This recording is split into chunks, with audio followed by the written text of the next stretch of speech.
Hello, everyone. Welcome to today's program with Planet Word. I'm Rebecca Roberts. I am the curator of programming here at Planet Word. And I hope many of you had a chance to visit us when we were open for a month in October. We did make the decision at the end of November to close temporarily for the safety of the community, but we are looking forward to reopening in the new year. And if you want to keep abreast of all of the stuff that's going on with the museum, the virtual programs we're able to bring you in the meantime, but also any plans we have for reopening, the best way to do that is sign up for our newsletter or follow us on social media. Also an excellent way to do that. And you can do that on our website, planetwordmuseum.org. We are taking advantage of being closed to be able to bring you a bunch of virtual programs. And one of the ways we're able to do that is because of your membership support. So if you're a member, thank you. If you are not, you can find out information about that on the website as well. It's how we are able to bring you programs like this, but also keep the admission to the museum free. The museum is free. We want to keep it that way. And your membership support is a huge part of that. So thank you so much for that. And I'm delighted to introduce our guests to you, Stephanie Merry and Nora Krug. They are both editors at the Book World section for the Washington Post, which is actually right next door to Planet Word when we're not all working from home. So we are looking forward to being neighbors, but in the meantime, they have put together the massive Best Books of 2020 section for the paper that goes through genre by genre, to talk about this funny year when lots of us are reading more, lots of us are reading a lot less. And I know I was curious about what goes into putting together a section like this. So I was delighted when Stephanie and Nora said that they would join me to answer some questions about that. Stephanie Merry and Nora Krug, welcome. Thank you so much for being here. Thanks for having us. So Stephanie, I want to start with you because you, back in September, published a long piece in the Post where you had asked readers what they were looking for in these times. So this was sort of less a review from a critical point of view and more of a sort of crowdsourced information. What were some of the trends that came out of that? Well, it was really interesting because we did two separate call outs from readers to our section. And we just basically asked, like, what are you reading right now? And what's resonating with you? The first time we did it in, I want to say late March or early April. And the second time we did it in August. And the differences were really interesting and stark, and I think really spoke to what a singular year it was.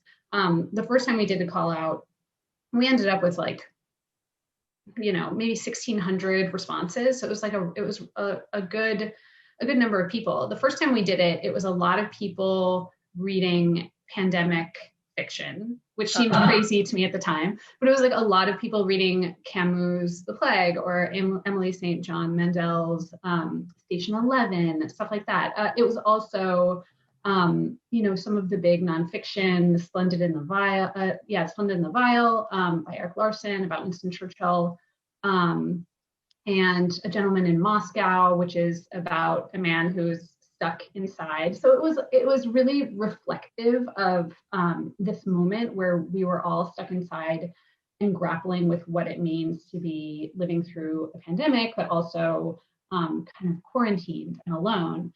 And then when we did it the second time, our call out in August, the responses were really different. And it was obviously in response to George Floyd's death in May and the racial reckoning that unfolded after that.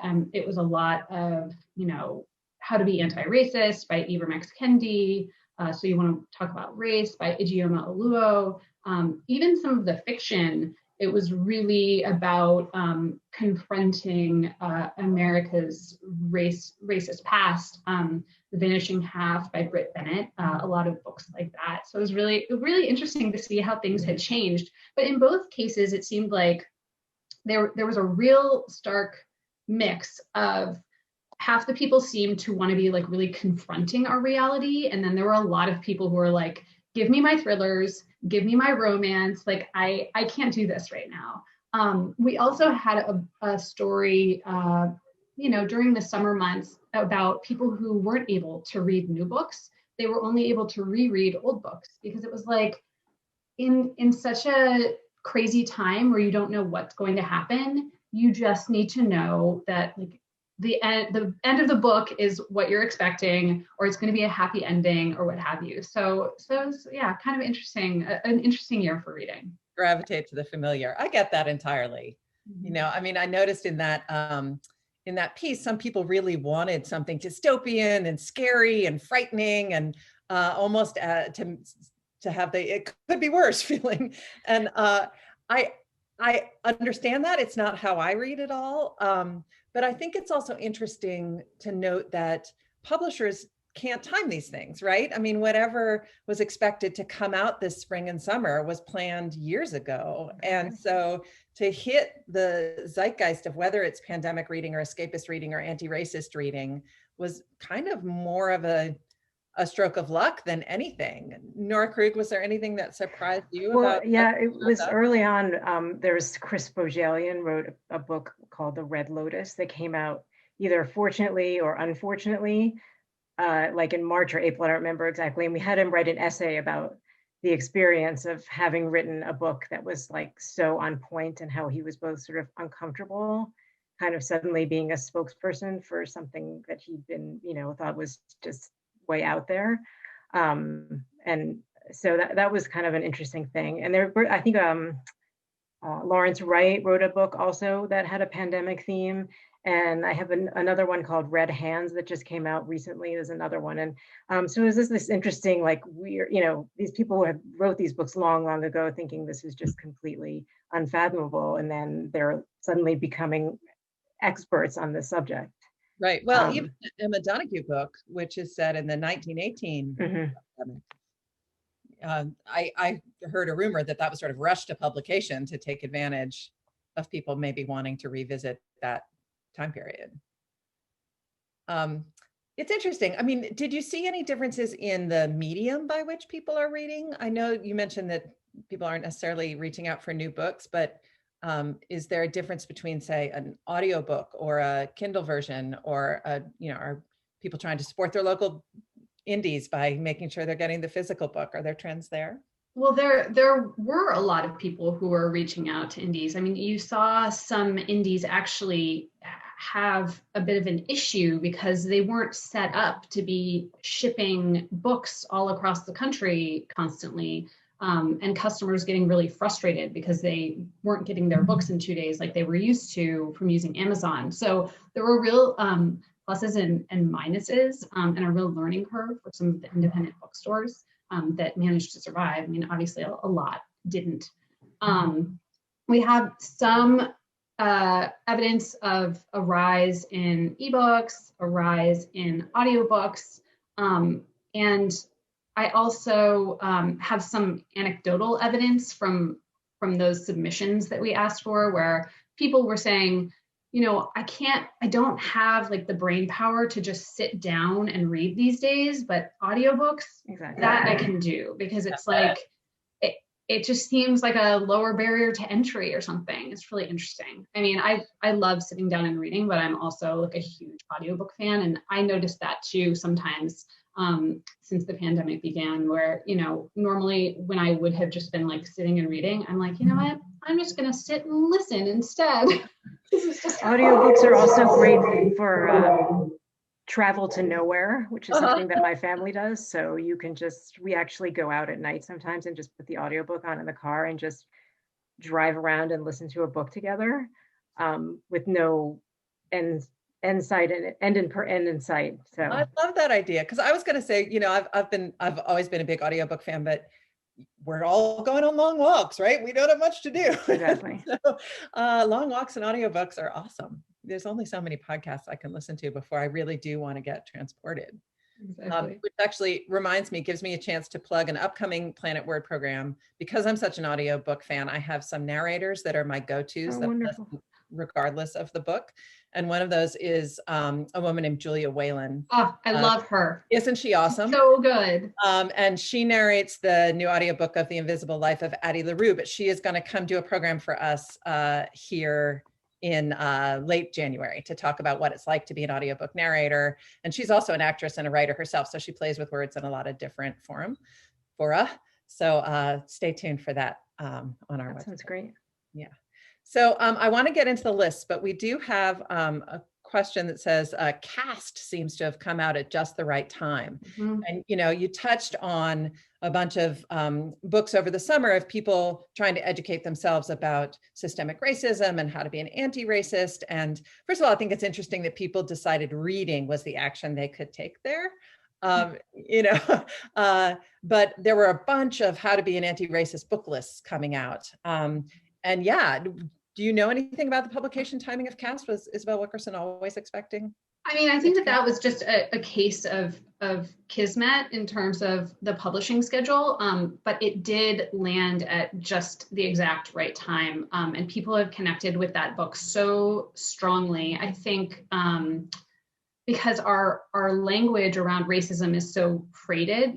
If someone says like something is racist, it's almost like the conversation just ends because that's like a 4-letter word essentially. And she just reframed the whole kind of issue by looking at it as a caste system instead. And I think it was really fascinating and it really connected with people. And it was an instant bestseller. What's interesting is some older books ended up back on bestsellers lists, especially ones about race. And her previous book, The Warmth of Other Suns, also ended up back on the bestsellers list. I think it was probably on the bestsellers list when it first came out, but it was years after publication. It was about the Great Migration, and people were really connecting with that book as well. So it wasn't just her new book; it was her previous one too. No, sorry, go ahead, Nora. I was just going to say, and also, since then, upcoming, I think there's going to be a lot more books of that on that subject upcoming, because it's an issue that's unfortunately not going away. And I think people are very, very eager to educate themselves on the subject. And so I think that was just by happenstance, but looking forward, I think you're going to see a lot more of that.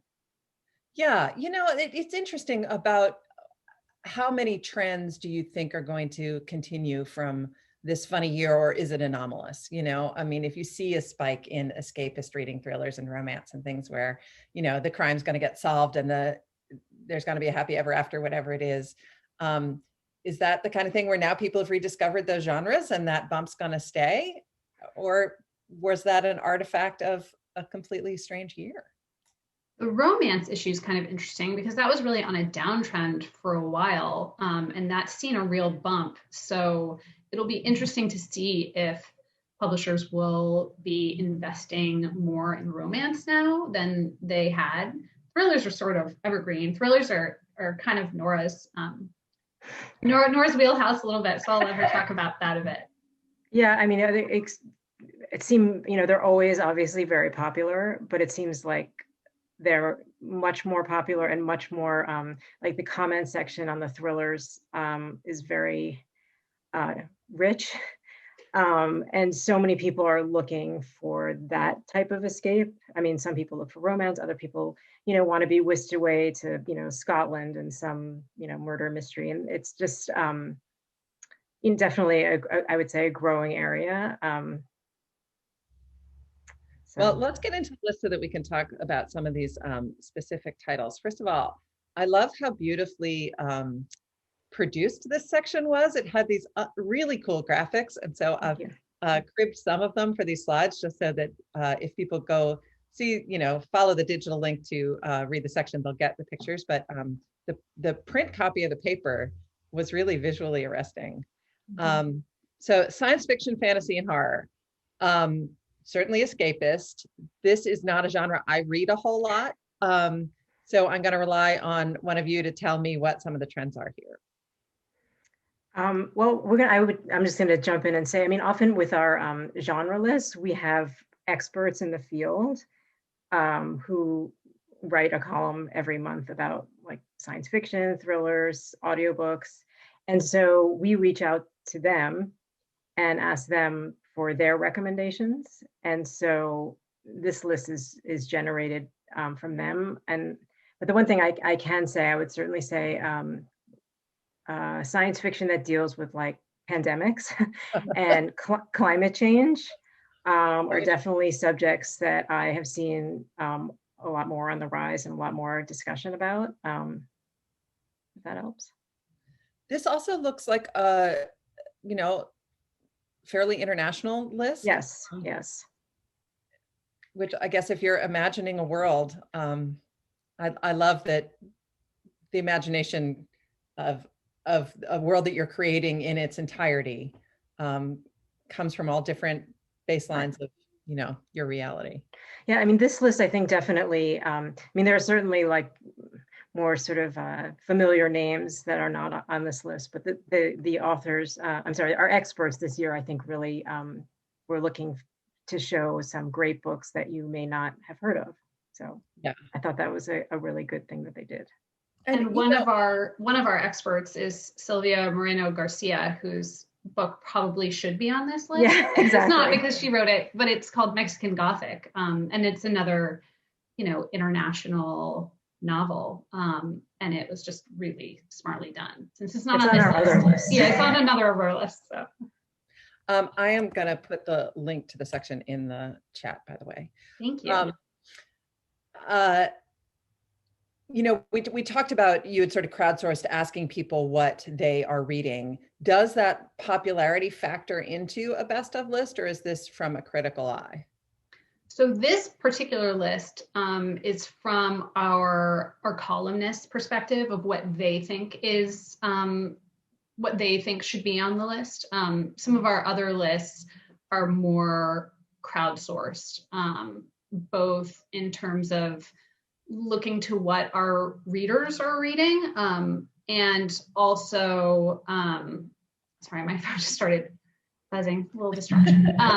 What our readers are reading, but also what our freelancers think are really great. We're a teeny tiny section. There are 6 people spread across 2 sections that do books coverage. So there's no way that, the 6 of us can come up with on our own the 50 best nonfiction and 50 best fiction and 10 top books of the year. We really need help. It needs to be like a collaborative effort. And I should reiterate collaborative efforts. If anyone has other suggestions or wants to know about one of these titles or questions, please put them in the Q&A in the webinar. Thrillers and mysteries. So I have to admit to having a little chip on my shoulder about this category, because I do read romance and I do not apologize for that. And in fact, the person who got me to get over myself and read romance was Sarah Wendell, who collected your list this year. Yeah. Because years ago, I interviewed her when she writes a blog, Smart Bitches Trashy Books, and she and her co-author had a book out called Beyond Heaving Bosoms, which was fabulous and hilarious. And I admitted to her that I didn't read romance, and I was a little sniffy about it. And she told me that if I liked Jane Austen, I liked romance, and she sent me a bunch of books and totally got me hooked. And it's, it's not all I read, but so then when I was putting these lists up on the slides, I thought, I don't want to have to justify romance because boys get thrillers and they're just as pulpy and whatever. But then look at all of these women on this thriller list. I know. Is this the Gone Girl effect, or did I get it wrong that thrillers are not a boy genre? I think they're definitely not a boy genre, and none of these books also are Gone Girl themed. That was definitely an issue. I work with the 2, Maureen Corrigan and Dick Lipez. Maureen is a professor at Georgetown who also works for NPR, and Dick is a thriller writer himself. And we had a lot of discussion about this list. And we didn't want to have any Gone Girl knockoffs on here. But I do think, it is, it's unfortunate that people think that thrillers are for boys and that romance are for girls. So, and also some of these books were considered for our larger list because some people, rightly sometimes complain that this is, might marginalize a thriller as just being a thriller as opposed to being, just fiction. But yeah, we tried to show a variety of voices, variety of settings. I had to cut a lot. There were, I asked both Maureen and Dick to send me 10 of their favorite. And then you see there's only 10 left. So a lot of them unfortunately didn't make the cut, and it was a lot of back and forth about it. So was there a Gone Girl ripoff epidemic? yes, it's still going on. I think Maureen wrote a column about it. Oh, I don't remember the name of the book now, but she was just saying that this book, please let this be the last one of these that I read. And sometimes I send her books and she's like, this is a Gone Girl ripoff. I'm not doing it. Well, the only one on this list that I've read is Long Bright River, which I thought was terrific. So I am eager to get some other titles from this list. That is definitely one that also, one could consider as being not so genre-y. I mean, these lines are so blurry, right? Yeah. And the same with Tana French. I think that was another one that really jumped and was considered for a different list also. But we really, really wanted to get variety. So I hope that that's reflected here. We have a question from an audience member saying, can you recommend any foreign author mysteries? Oh boy. There's an Italian writer I can't think of his name right now. I'm gonna have to, Europa puts out a lot of international thrillers, and I'm very lucky in that they have my home address. And so I get these beautiful books delivered to me weekly or monthly. So I would really look at their catalog for some really good international thrillers that I can't think of off the top of my head, but I would look at Europa, just look at their website, and you'll find some very, very good international thrillers. And I know Maureen really loved Gin Patrol on the Purple Line. Yeah. That takes place in India. It follows like a little boy. And The Missing American is also internationally set too. So a couple of ours have other locations. Awesome. Audiobooks, we talked about this a little bit. I've discovered that those of us who listen to audiobooks are sort of two minds about what you read and what you listen to. I always like to listen to sort of epic stories that are dramatic and take me out of myself a little bit, but I know people who prefer to listen to nonfiction because it's a format they like to digest their nonfiction in. And this is largely fiction. Memorial Drive is memoir, obviously, but this is a really interesting list. So is this about the book, about the performance, about it coming together as a whole? So Catherine Powers, who does our audiobook reviews, I don't know how she gets it all done, because sometimes when I type in it says timing 10 hours and 15 minutes, but she is also a book reviewer, a regular book reviewer. And so I think she takes both things into consideration, but she is really, really fun about how she listens to voices. And I think I think she actually wrote a column for us, which I can send you a link to, where she talked about books that were ruined by bad narrators. And then there's, of course, the opposite of not so great books that were heightened by great narrators or unexpected narrators. So I think in this case, she considered both things as equally as she could. And I think had a great knack for sort of capturing why a particular narrator really got a book and really elevated it to a higher level. Because I think there are probably a lot of other great books that just aren't great as audiobooks. Another one where we had to cut a lot, unfortunately. and where some of these could definitely be considered in the big list. Yeah, some of them are actually.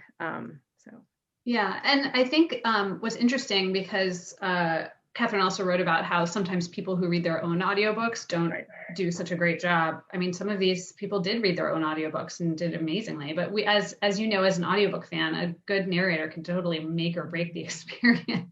No question. We have a question from the audience about who are the top two great narrators you love. I will say Julia Whelan and Andy Arndt. Andy Arndt does a lot of comedy and romance and sort of women's literature, but her voice is really, to me, flexible and funny.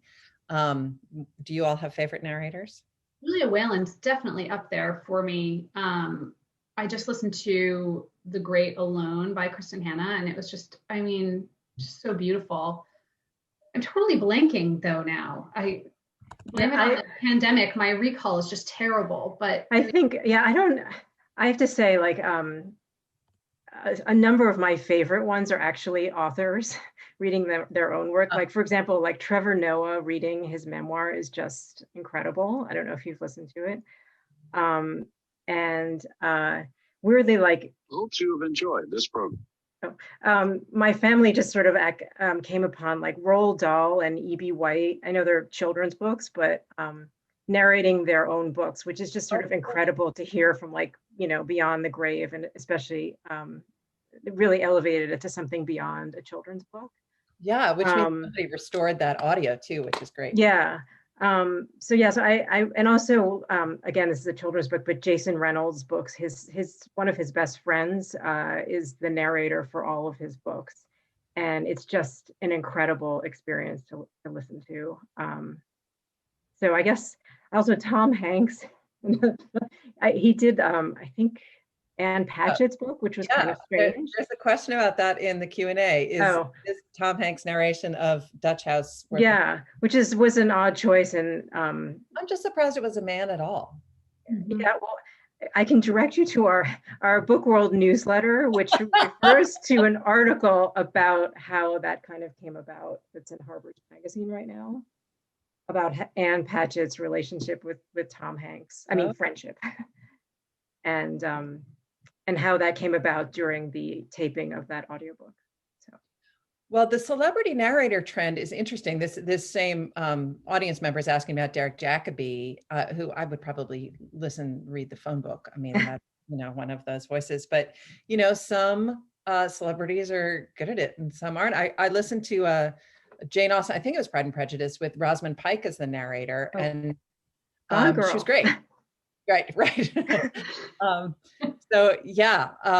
And somebody in the chat says, I think the Obama autobios would be best read by them. And Michelle Obama does. Yeah, that's another great one. Yeah. And in fact, okay, now my recall is getting better, but I recently listened to the audiobook for Nothing to See Here, right? Is that the Kevin Wilson book? Marin Ireland did the narration, and I totally agree. That was amazing. Yeah. I'm glad you mentioned that. So the book, I'll type this in the chat too. It's called Nothing to See Here, and it's a really surprising and delightful book, but it requires a certain irreverence, I think, in the voice. Erin Ireland, is that her name? Marin Ireland, so Marin. All right. I'm typing and talking at the same time. Okay, let's move on because we've got a lot of lists to get through. Here's the romance list, put together by Sarah Wendell. Yes. This is a pretty broad list too. It is, yeah. It covers a lot of different types of romance. I mean, you've got some sort of like romance fantasy here. You've got at least one Duke because, and then we've got like the Rapette, which is like flipping the script on the Duke. The Invisible Life of Addie LaRue could have totally been on our, 50 notable fiction list too, because it's just sort of a big sprawling epic. And then you've got something like Written in the Stars, which is kind of like a queer take on Pride and Prejudice. So yeah, and she's so great because she knows everything that comes out, right? So it must be really hard for her to pare down her list as well. We have a question in the chat who says, what do you think about the trend of illustrated covers in romance? I'm thinking particularly of Red, White, and Royal Blue, which was the first I noticed. Do you think it makes the genre more accessible when the covers aren't, just shirts? Totally. And in fact, okay, so spoiler, this is like a story that we're going to do, but it's going to be about the evolution of romance cover design, because you didn't necessarily want to be sitting on an airplane when we could still sit on airplanes with like the Fabio cover and the hair. But now it's like all very like cutesy, graphic, like, bright yellow, turquoise covers with just like very cool, cute illustrations. And I think that it makes people more likely to pick those kinds of books up. Even though so many of us read like on Kindles or e-readers, I still think there's just like a kind of a different, I don't know, you just have like a different feeling about it. Like my sister and I both read romance novels, and we recommend novels to each other. And she is constantly like, don't look at the cover, don't look at the cover. The man's like ripped physique, and it's like, Well, also, I think there are so many, especially contemporary romances, that are not cisgender, hetero relationship, and so that like super macho dude with his ripped shirt and the swooning woman feels so anachronistic anyway. And that graphic cover can also signal that this is actually a same-sex romance, or, multiple partners, or something that's not quite as predictable. exactly. We have a question. Any recommendations for fictional historic mysteries? I'm going to say off the top of my head, Charles Finch. Mhm. I like Deanna Rayburn, Victoria Speedwell books too. They're charming. They're not. I guess Jacqueline Winspear could be in that. Oh yeah, that's too. It's a different. But yeah, Charles Finch is, I think, a Victorian setting. I would be happy to, provide some information later if someone wanted to speak to me offline about that. I am typing while I speak, which is never a good idea. Yeah, those Maisie Dobbs novels are very popular. I think my mom. She also has a memoir. Nodding along. Yeah. And the celebrity narration I couldn't come up with while I was frantically typing on my phone here was I recently listened to The Midnight Library, and it's narrated by Carey Mulligan. Oh, wow. And she does a lovely job. It's wow. got a great voice too. Poetry. We're not just dealing with fiction here. Poetry is a big deal at Planet Word. I wanted to make sure we get through some of these collections. What do you look for in a poetry collection? Again, this is Troy Jollimore, who is himself a poet. These are his selections. And he, again, sent me about 10. And I said 5 only. And he had a really hard time. But again, as with the science fiction, we were really trying to get a broad spectrum of both style and an author. And there aren't a lot of huge names on this list, which was not intentional, but it just sort of happened that way. It was lovely that he was able to sort of, give some lines from each of the books also to give people a sense if they're unfamiliar with some of these writers. This, because I will take any opportunity, gives me another to plug another Planet Word program. In January, Naomi Shihab Nye, who's the outgoing poetry editor of the New York Times and a poet and editor, and James Cruz, who has edited a few poetry anthologies, are going to speak to us about sort of trends in poetry and reading and writing poetry. So if you want to delve into this subject a little bit more deeply, I recommend coming to that. There's a question that says, are there any collections of poetry written by people who are not official poets like Richard Avedon? Yeah, I mean, some of it's sort of like in a sillier vein sometimes, like the Trumpty Dumpty books. What was that? John Lithgow. Yeah. I'm trying to think of some more off the top of my head. I don't know why. I don't know what designation an official poet is anyway. I feel like if you write poetry, you're a poet, right? Yeah, definitely. And if you write other things as well. I actually did not include the children's book list because we had to stop somewhere. But I do want to encourage people, if they're looking for gift books, if they've got kids in their lives, to look at that. It was interesting to see in that piece about what people are reading that because so many people suddenly had to educate their kids at home, that what they were seeing in young readers stuff was a lot of educational and nonfiction material. Yeah, it just showed sort of like the desperation that we're all feeling. So Nora has 2 school-age kids at home, and I have a toddler who was home with us in the beginning, and I mean, we did a lot of reading. Now we can, you know, say a lot of books by heart now because it was like we had a lot of time to spare. All right, I want to talk about this category, the most 2020 books. First of all, what does that mean? Well, so this was, there were two lists that we did this year that we'd never done before. And one was the most 2020 books of 2020, and the other one was the most feel good books of 2020. Feel good just because that seemed to be what people were really connecting with. And when we ran lists that were like, you know, the funniest romance novels, I mean, those types of lists did so, so well. So clearly people were looking for just like something to feel good, if only for a moment, you know? But I also wanted to reflect that this was like such a singular year, both for reading and for existing.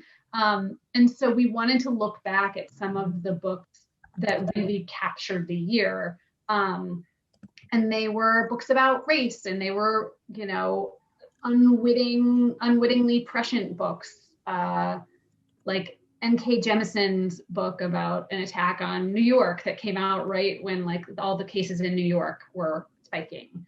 And so that was really what this was about. It was about like looking back at our year through the books that were popular, through the books that we were reading. Some of them were kind of like funny and silly, like, you know, there was this book called The Shapeless Unease about like insomnia, because like so many people were having a hard time sleeping this year. And then there were like the earliest quarantining books, like there's an anthology in which a number of writers write about the experience of being quarantined. We also had Zadie Smith's Intimations, which was her reflections on both the pandemic and the racial reckoning that we were all going through. And then, of course, you know, you had to have like some Trump book, because like those things sound like hotcakes. So yeah, we did The Room Where It Happened for that one. So unlike other, this one is divided by month. And it really does sort of show you how our attention changed, right? Yes. So this is the first half of the year on this slide. And right, I remember when everyone was talking about American Dirt. Yeah. And it seemed like so important. It seemed like this huge thing. And it was, you know, it started a conversation about, you know, who gets to tell what stories. And I think that was really important, but it just felt like this huge controversy. And we didn't realize like what a tumultuous year this would be. So it was almost like, okay, yeah, we started off on like a very tumultuous note, and it just got crazier from there. Right. I just remember when we were putting this together and American Dirt came up, and I kept thinking, but wasn't that last year? Because it seemed so long ago, but it was January, and those January books, but this particularly felt like it was from another time. Yeah. So the April selection, the end of October, is that the Lawrence Wright book? Yes, that's The Pandemic. Of a pandemic name. Have either of you read it? I have not. I have not. No. Yeah. I'm probably exposing my own preferences here, but I can't imagine reading about the reality I'm living right now. You know, I think I'm more on the escapist front. Yeah, I thought that too. I was kind of like rolling my eyes at all of the people who were reading pandemic fiction. And then for some reason, I decided to pick up Station 11. And oh my gosh, it totally blew me away. And I was so glad that I had read it, even in the midst of a pandemic, because for starters, it is a much worse pandemic. But it's also just so beautiful. And it's about the things that we take for granted. And it made me really grateful for the things that we still have, even in the midst of this crazy, difficult year. So there's one plug for that. Yeah. Here's the second half of the year, and I apologize for this type being so small. There's the Emma Donoghue book, The Pull of the Stars. I couldn't remember what it was called, which is a play on the term influenza. A Wizard's Guide to Defensive Baking. Yeah, that's a fantasy, but it also kind of spoke to the fact that everyone was just baking this year. This like everyone had their own sourdough starter and like, you know, everyone was baking. So we're like, we have to have something that reflects that as well. And then of course, Rules of Contagion. I mean, that was well timed. Live Free or Die. We just felt like it was important to have both sides of you know, there were very, very partisan books, and a lot of people tend to read the books that reflect their own feelings, and a lot of these very partisan books do very well on the bestsellers list, and Sean Hannity's was one of those for sure. Yeah, I mean, if you're trying to tap into what people are talking about and thinking about, you can't only represent one point of view, for sure. Mm-hmm, exactly. I do not know Alone Together, Love, Grief, and Comfort during the time of COVID-19, but how did she get a book out in September about it? Isn't that amazing? I don't know how she was able to put that together so quickly, but that's the anthology. And so it was just a question of reaching out to a bunch of wonderful writers and getting their perspectives. A lot of it's a mix of poetry and essay, and many of them are very short. But it's sort of, you know, it was maybe the first, I guess Intimations was probably the first book I saw that was specifically referencing the pandemic, and then this was a close second. So we have made it through to the actual best books of 2020 list. So I want to spend a little time on this because we've only got about 15 minutes left. You did not divide them up as a fiction list, nonfiction list, but I had to do 2 columns anyway. So let's go through the fiction list. If each of you want to take on one of these titles and tell me why you think it was chosen and whether you recommend it. Yeah, so we, just to give sort of like an overview, we think as much about the individual picks as we think about sort of the collective group, just to make sure that it's as eclectic as it can be and it can appeal to as many people as possible. I mean, certainly there are 5 wonderful biographies taking, you know, about World War II that we could choose, but it was important to us to really cover a variety of topics. For fiction, a lot of that is a question of coordinating with our fiction critic, Ron Charles, who reviewed all 5 of these. Yeah. Here.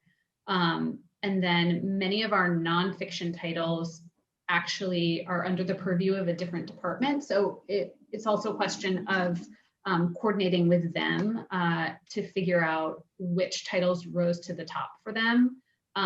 One thing before we dive into specific titles, it's a little bit more art than science. You know, we started out with like, I don't know what we had, Nora, like 30 titles, and it was like we were whittling and whittling. Yeah, and it was interesting this year because usually we're just sitting next to each other chatting about it, and this was like this long Slack conversation of you know, editing in and out. So a lot of conversation. Also, yeah, and this was also really down to the wire because Obama's memoir, A Promised Land, came out in November, and advanced copies of that weren't available very early. So that was coming down to the wire. Like, would that be on our top 10 or not? And it was like the day before we had to send this to our copy editors, our nonfiction critic, Carlos Lozada, got a copy of the book, and he was like speed reading through it. And we're like, is it top 10 worthy? Is it not? And he was like, you know, he was kind of going back and forth, but he was like, ultimately, I don't think that it rises to top 10, especially since We didn't do Becoming by Michelle Obama, and I think that that was a stronger memoir. And then suddenly I'm like, oh, we should have done Becoming by Michelle Obama. So like years down the road, I'm still going to look back at this and be like, this is all wrong. I will also say that, you know, the purpose of these lists, even though the way we kind of serve them up is like definitive, it's really meant to be more of a conversation starter than a conversation ender. I mean, inevitably, we get a lot of people who say, you know, how dare you? I cannot believe you didn't put X on the list. And we kind of love that, because that is just a sign that people are really connecting with books. A lot of people are reading and they feel really, really passionate about what they're reading. And that's what these lists are meant to help spur, like people to read and to really get into what they loved and what they did. But if you look at it, you'll see, I mean, I don't know why I bothered, but I looked in all the comment sections on all of these, and it's just so fascinating to, you know, to see what other, you know, thoughts people have. They're generally actually quite kind suggestions from people, which, you know, sort of reflected our own thinking when we were putting it together. So I felt like good. I felt good about it. So were there any, not to put you on the spot, Nora, but do you remember any titles that were popping up a lot, if any? I don't remember offhand, no, but I mean, certainly Obama came up. But I mean, we can talk about specific titles too, if you'd like. Yeah, I mean, I just started The Cold Millions last night, actually, not because I saw it on your list, but because Jess Walter did one of those author interviews in the front of the New York Times Book Review on Sunday. And I thought, this guy sounds charming. Why have I never heard of this book? And then there it was, and it was the Baader Meinhofs, and, you know, now I'm going to see it everywhere. But I have to say, 50 pages in, I was drawn in right away. It's a great book. I loved Beautiful Ruins too, which he wrote a few years ago. But this one, as our critic Ron Charles said, you know, it could have been a little bit of like a dry look at like the rise of the labor movement, but instead there are all these like wacky characters. It takes place in Spokane with these two poor brothers who are just like trying to make ends meet. And it just feels like kind of a wild ride. And it's just like, it's really heartfelt and poignant, but also there's kind of a lot of suspense built into it too. Like they're always running from something, you know? I wanted to say about the next title, Hamnet. I was just so happy to see Maggie O'Farrell finally like in the spotlight, because she is the author of one of my favorite books that like fell through the cracks, which is her memoir called I Am, which is, I mean, it was a couple of years ago, so it was not obviously in contention for this list, but it's just this incredible memoir that I just, you know, read over and over and, you know, still have by my desk at the office, which, but I just think she's an incredible writer. And I was so glad that, you know, she'd written this book and that people were really starting to recognize. I kind of hope that this will spur people to look at her other work as well. I just think she's incredible. What do you like about Hamnet? It's unusual, just unexpected.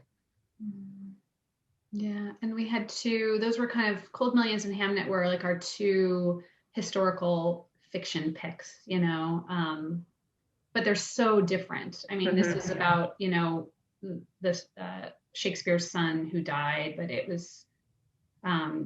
was also about, you know, a marriage and what happens to a marriage after a child dies. I actually haven't read this yet because every time I want to pick it up, I'm like, I don't think I can handle this right now. I can't handle, you know, people losing a child in this moment. But maybe 2021, when things have calmed down, I'll be able to face it.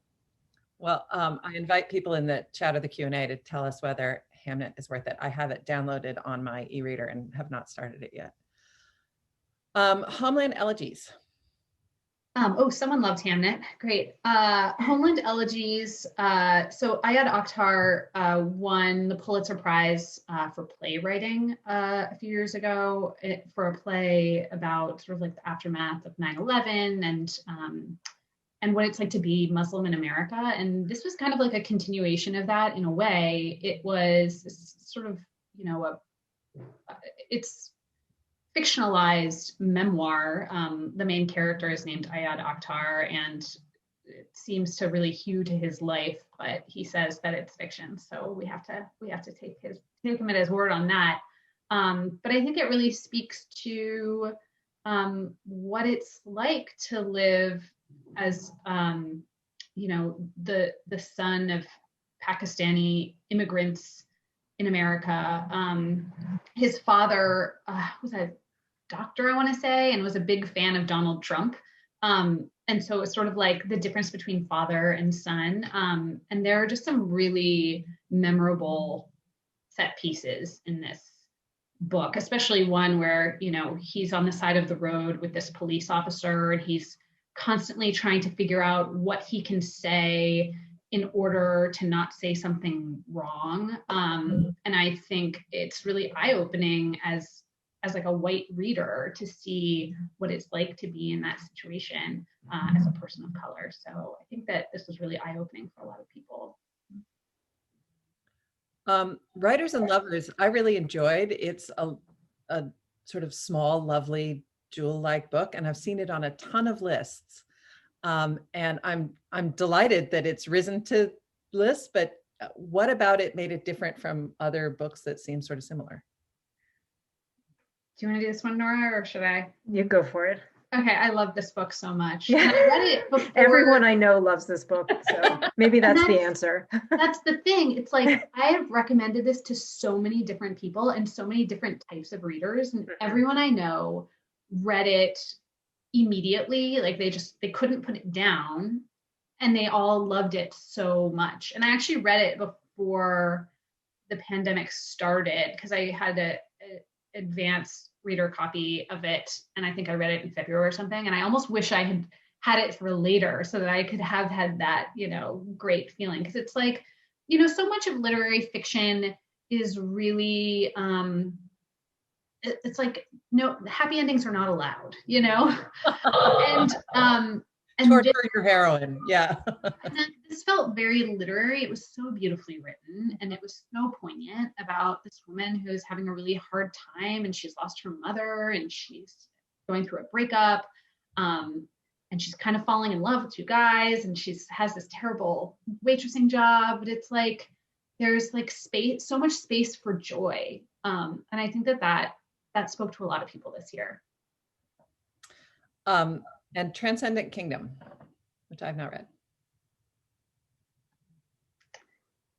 And I'll do this one. So Yaa Gyasi wrote Homegoing, and it was just like a huge smash, and everyone seemed to love it. I actually I'm on the whole, it's on my holds list at the library, so I haven't read that one yet, and I haven't read Transcendent Kingdom yet either.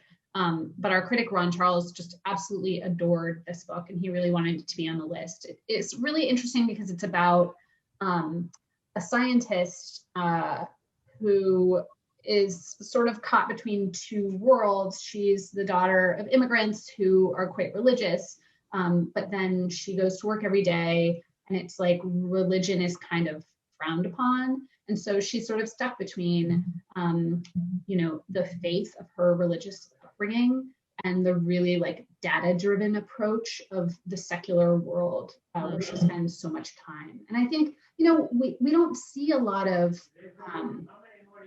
great fiction now about religion. Like a lot of fiction tends to kind of shy away from religion for whatever reason. And I think that that's one thing that really spoke to Ron too. Mm-hmm.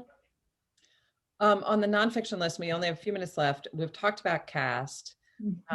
We talked a little bit about Memorial Drive, did we? No. It was on the audiobooks list. On the audiobooks list. Yeah. This is also a really varied list, right? I mean, yes.